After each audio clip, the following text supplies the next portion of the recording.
Hello, and welcome to the Employee Safety Podcast from Alert Media, where you'll hear advice from experienced safety leaders on how to protect your people and business. I'm Peter Steinfeld. Today, I'm speaking with Barry Morgeson, Business Continuity Director at Ryan Specialty, which is an international specialty insurance firm that provides innovative solutions for brokers, agents, and insurance carriers. Barry has worked in crisis management and business continuity for 20 years, including past roles at Molina Healthcare, CBRE, Southern Glazers Wine and Spirits, and Time Warner Cable. In this episode, Barry shares how to build an effective business continuity plan while avoiding the all-too-common missteps many organizations make. Let's listen in.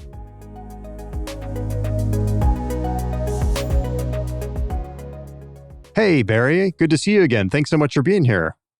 Thank you. Well, let's go ahead and jump right into it. Could you share just a bit about your background and your role at Ryan Specialty? I've had the privilege over my 23 years as a practitioner to serve in many different industries, from financial services to critical infrastructure, aviation and air transportation, supply chain distribution, commercial real estate, healthcare, and now specialty insurance, where I'm the business continuity director. So I've had the opportunity to play in many diverse sandboxes. So as someone with just a ton of experience in business continuity, what do you look for in a continuity plan when you start with a new organization? What are the absolute must-haves? Well, for me, first I can say it's different every time, depending on the maturity level of the business continuity program that I'm walking into. So at Ryan, no real maturity, no previous program, but someone at some point had purchased a business continuity planning software tool that was administered by consultants, and that was that. So when I came in, I did a 60-day discovery mission to provide that current state assessment to the leadership team. Initial observations were there were no business continuity plans for our revenue-generating business verticals. To me, that's a must-have. That's huge. In addition, the crisis management plan and the crisis communication plan were basic shell documents, placeholders, if you will. Those are definite must-haves, as well as awareness of what the enterprise risk management team is doing and alignment with our enterprise risk registry. I really like that idea of focusing on the revenue-generating business protocols, because ultimately that's it. If you can't generate revenue, you're going to go out of business, if not quickly. It's going to happen sooner rather than later. So that's kind of like the North Star for continuity professionals. It's like that's the thing you follow first, and everything else can grow from that. Is that a fair statement? Oh, very fair. Absolutely. That's the meat and potatoes. And first thing I asked is, can you guys show me the revenue generating business continuity plans? Kind of looks around them. We don't have them. I'm like, all right, well, that's where we're going to start. And from there, I just kind of looked at those business verticals.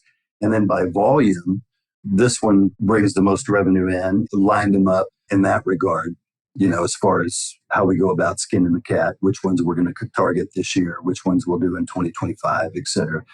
You have to be mindful of all the other initiatives that are going on in the organization and be cognizant of business continuity fatigue, I like to call it. So I think having that mindset and just being aware of those things can go a long way in an organization and helps provide the structure that they didn't have previously. You know what I mean? Oh, absolutely. And once you kind of get the lay of the land and then you start to have the plan where you want it, how do you go about getting the ever difficult and elusive buy-in from executives? A lot of our listeners really struggle with it. And I think you mentioned a couple of things that I think are really important, which is if you focus on the revenue related things and you try to avoid business continuity fatigue, you can probably get executives to want to do something here if you just don't do too much and focus on what they really care about. But love to hear your thoughts. You're very perceptive. It helps break down some of those initial barriers for sure. You don't come on too strong. You let them know that you're there for them, and I can understand the struggle because it's real. There can also be many different variables in play when it comes to executive buy-in. Typically, what I've come to notice over the years is that those that have been impacted personally, Peter, by a crisis, either as a child growing up or in the workforce, they typically understand the importance and the need. And they're great advocates for the business continuity program and will champion your charter. On the other hand, and in my 2 decades plus in the field, I've come to realize that there are really 3 things that move the needle in a business continuity program. One, I would say, is regulations. 2 would be events, 9/11, Katrina, Superstorm Sandy, Sandy Hook, train derailments, hurricanes, other Mother Nature and natural disasters, a global pandemic, etc. All can help gain that buy-in because what are we doing? We're mitigating operational, financial, and customer impact. And when you can show that value, it can really move the needle in a program. The third thing that I would argue is probably most important is executive sponsorship. You don't have that, it's like pushing a boulder uphill in the snow with no shoes, Peter. You get no traction, sir. Well, which department does business continuity fall under at Ryan Specialty, and how does that impact your team? At Ryan, it happens to fall under IT operations. And in that space, it can be a bit of a challenge at times because the lion's share might not be too clear on the difference between DR and BC and can sometimes get wrapped around the axle on systems, platforms, applications, etc., the DR component. So I feel we have an opportunity there at Ryan. Every conversation is a bit of a teaching moment, and it can take a while to shift that paradigm in an organization and truly cultivate a culture of resilience. BC is enterprise-wide facing. We connect with all business units. So being, I think, strategically seated in the organization separate from IT can be a game changer for a true business continuity program. That's about people and processes. It's about when the AWS and the things go down that you rely on, the technology that enable you to do your job are not available. What does that workaround look like? What are we doing in the interim to mitigate? And how are we focused on our people and processes? Is it a worthwhile endeavor for a business continuity professional when they come into an organization new, or they've been there for a while and they feel like they're in the wrong department or they report up the wrong structure, to advocate to move? Yes, I think as practitioners, you kind of have to. I think it's your role to ensure that you're seated properly so the organization gets the ROI on what we're here to do.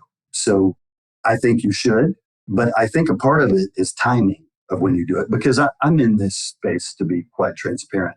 And you just have to be mindful of the layout of the organization. I think you need to build and foster winning relationships with other areas. It can be successful in many different areas, but I think it needs to be in one of those corporate or shared services, one of those enterprise-wide facing, because we talk to everyone from the mailroom and the boardroom. But it's a tricky subject when you're trying to get a business unit or a cost center realigned to go under how you sell it and putting together a business case for why you think and how you can justify moving. Many of us are one-man bands. Sometimes we get some contractors to help resurrect a program or to get through some critical initiatives that the organization has cascaded down. One thing I've done is through an exercise, I was talking about those revenue generating business verticals. We just finished the one the first half of the year for the business vertical that does 80% of the revenue. So at the end of the BIA and the BCP, we did a tabletop exercise, a 90-minute exercise, and it exposed there wasn't a lot of I's that needed to be dotted in the plan that we were exercising or T's that needed to be crossed. The big gap was the emergency response piece, the escalation to the crisis management team, the employee accountability, those things like that. So I think it's taken those lessons learned also with actual events like Hurricane Beryl or Debbie or CrowdStrike, and taking those lessons learned, packaging them together and kind of showing the value add of how you got lost in the weeds because you're buried in DR, as opposed to where you could have been if you were maybe nested under HR or risk or finance or legal. There are several different areas or operations that it could bear fruit. Yeah, taking those real world scenarios could be super powerful, especially if you then go to grab some allies, maybe in the organization you're trying to get to. And then even the organization you're in, they start to understand why you shouldn't be reporting up to them. And they can promote you to go to those other places as well. So that could be helpful. That's the idea. Yes, sir. Spot on. Well, what do you think many organizations are overlooking when it comes to continuity and resilience? Whew, mercy. Oftentimes, I think companies become a bit robotic with business continuity initiatives, Peter, and it becomes a check the box for governance and compliance task, really. In addition, many organizations treat BC as a separate function rather than integrating it into their overall strategic planning. Another fundamental component that often gets short-sighted is employee training and awareness, key stakeholder engagement regarding roles and responsibilities surrounding, let's just say, their role on the crisis management team, for example. So providing ongoing training for those key roles is crucial, and it all comes to the forefront during an actual event when it comes time to assemble those Avengers. You know what I mean? Absolutely. Well, when it comes to resiliency, every company has different needs. What's the best way to go about pinpointing those specific needs that will really move the needle? I think it comes down to understanding the risks the organization faces. And there are many different variables to that. How the business makes money, how we lose money. What's the footprint landscape? Do we have 110 decentralized brick and mortars in geographical high risk areas? Does the leadership understand and support the business continuity charter?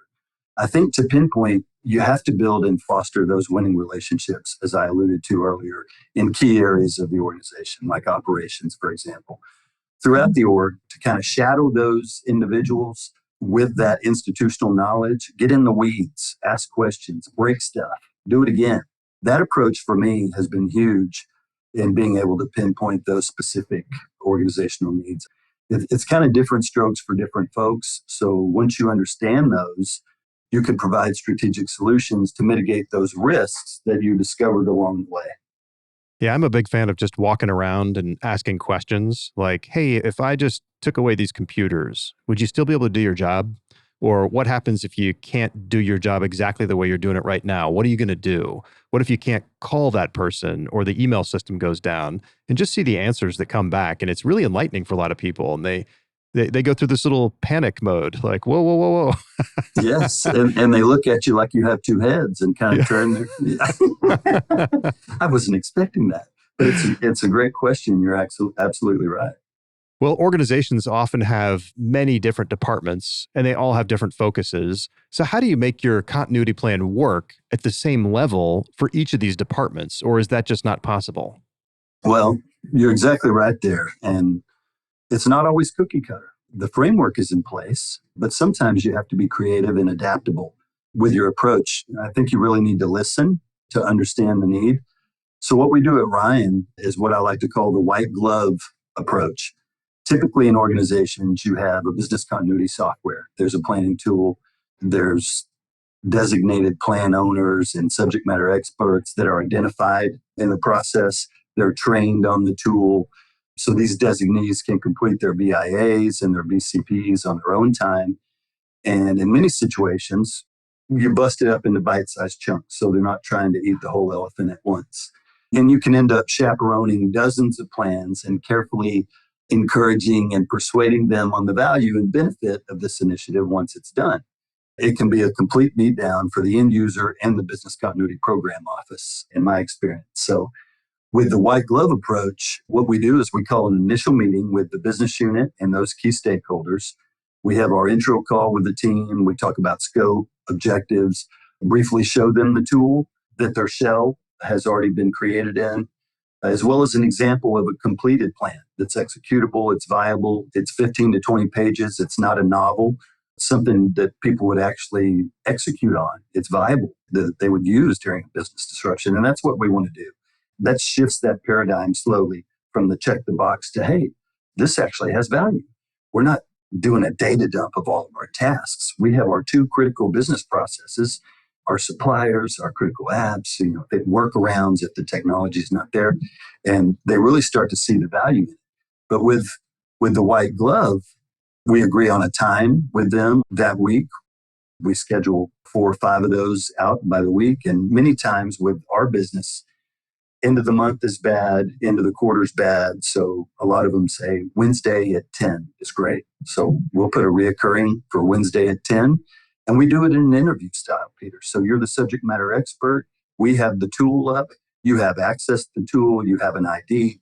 But really, how many times the ISO 22301 says you go in there once a year, annually, you update it, things that you can go in there as often as you want. But let's face it, how many people that are assigned this role are eager to go in every 3 months and make sure it's updated? They do it in accordance with the annual compliance, just like all the corporate trainings that you need to take and things for compliance. But what's great is when you do it that way and you take the pressure off of them, you're asking a question to the SME and we're filling it out as practitioners. So there are many benefits that we've discovered in this approach so far. The plans are consistent. They don't have a lot of unnecessary fluff. We get much better engagement, and it shortens the process immensely. And the best thing is they don't go diving in a huddle room or a maintenance locker when they see you coming down the hall. Have you completed your recovery team section yet? It's a win-win because you do the heavy lifting for them, and the end result is much better. No, I really like that approach. And it's probably important too when you're interviewing them to not make it feel like it's an interrogation, that there's no judgment. You're just trying to expose, hey, if something goes wrong, we're all not going to get a paycheck. So let's just try to figure this out. We just talk shop with them, man. We find a common thread. We dig into their area of expertise. And with our institute practitioners of business continuity, somebody that doesn't do it every day might put a description of what they do, and it's 3 paragraphs where you and I could do it in 2 sentences. Quick and dirty, here's what we need. Not too much verbosity, because when you have a plan, you want clear, concise checklists, things of that nature. Who's on first? Make sure there's no duplication of efforts. Everybody knows their role and responsibility. It's worked really well for us. I like that a lot. We're just talking shop. Absolutely. Well, can you share a personal experience where your business continuity efforts really significantly mitigated risk for an organization? Ooh, indeed. August 17th, 2017, Hurricane Harvey. I'm a business continuity and crisis management director over the South Central region for Southern Glazers Wine and Spirits at the time. And just to preface, I'd only been there around 6 months at the time. And for context, to really paint the picture, Southern Wine and Glazers distributors had just merged, Peter, in July of 2016. So integration was full tilt, and everyone was just trying to get synced across the organization at every level. Typical, I call it M&A shrapnel. Typical M&A shrapnel. So who's on first? What's the best way to bring legacy Glazers up to speed? As Southern Wine had already had a solid foundational components of a business continuity program. At that time, I think it's probably in place around 3 years prior to the merger. So again, had some solid components. So now insert industry practitioner Barry Morgeson into a legacy Glazers environment where they had been profitable since Prohibition. And it's just a good old boy mentality, Peter. When something went wrong, man, hey, man, we're just all hands on deck. We just get her done. Yeah. And it really was. And they did.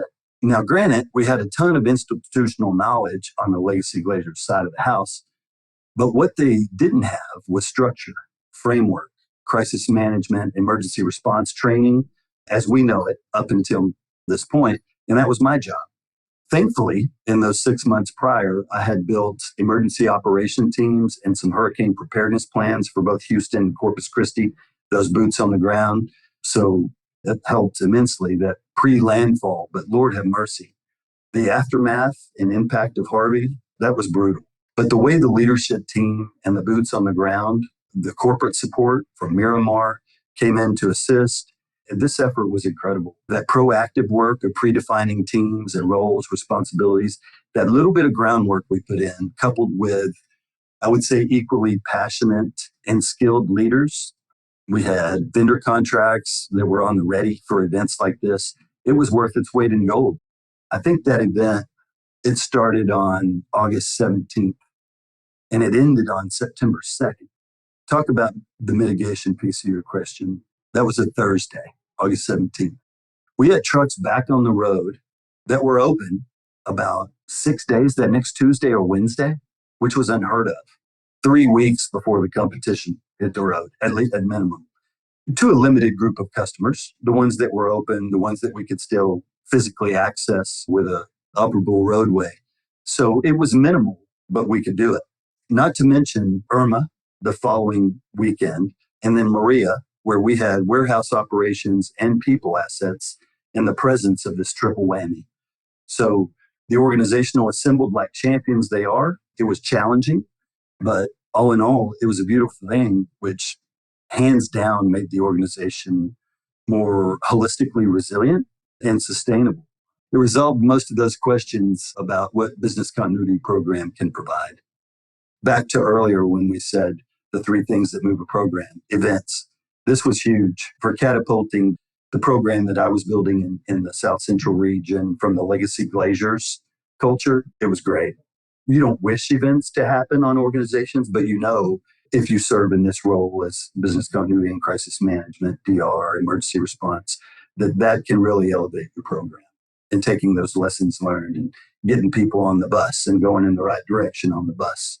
It was a beautiful thing. And what did the good old boys think? Oh, they loved it. They did. As a matter of fact, one of the good old boys, probably the founding father, came up to me afterwards and said, "Hell of a job, Barry." And I don't say that with any arrogance at all, because I was nervous as all get out going in with all these guys that had been in this industry for 30 years. But I was confident in what I could bring to the table. But there's no cookie cutter in that either. Every crisis is different. It has its own set of dynamics. You're dealing with city, county, state, and depending on the size and scale of it, it can get pretty hairy. So just the way that we had the framework and the structure and the layout, and we were mindful and we were short with our meetings. They were packed full of clear, concise agendas. Everybody knew their role. We started, the first call was like an hour. We got them down to 28 minutes. I mean, the last one, we were finished in 28 minutes, and everybody knew, we'd go do the work that needed to be done. And then when we'd hop on the next bridge, it was just an update, clear and concise. And what do we need? What resources are still missing? How can we help? Who do we need to partner with? And it was like a well-oiled machine. And I think they appreciate it. Yeah, that well-oiled machine and the structure you bring to a program like this just helps you balance a lot of things at once, which helps you keep your cool, which is extremely important in a job in business continuity. What other character traits do you think are essential for a business continuity role? Well, you nailed it with keeping your cool. It's interesting. Your worst enemy in a crisis situation is panic. So I found with many, similar practitioners in the field, I think God just blesses some of us with the gift of calm in the storm. And I think you need people like that. I think it sets the tone, and you can kind of muddle out the chaos and focus and prioritize and strategize and provide solutions that mitigate impact. But I think some character traits that come to me over my experience, resilience, of course, that ability to recover quickly from setbacks. I'm thinking about work in an event, decisiveness, analytical thinking, attention to detail.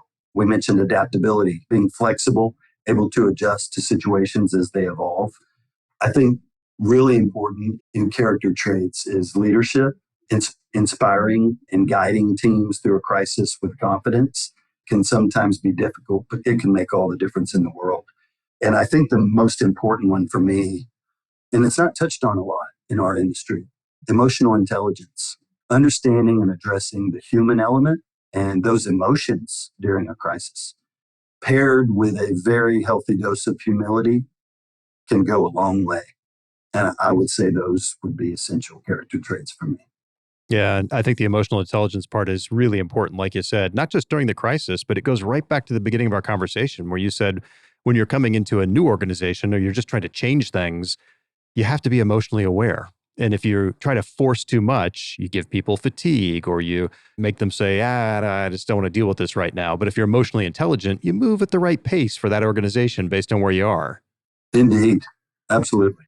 Well, I wish we had more time. Thank you so much for being on the show. I think it's been really great. I love your white glove approach. Hope more people think about that. You're just talking shop with people, make it less threatening. I think that was fantastic. Awesome. Well, thank you so much for having me. To quote Office Space, the pleasure's all on this side of the table, my friend.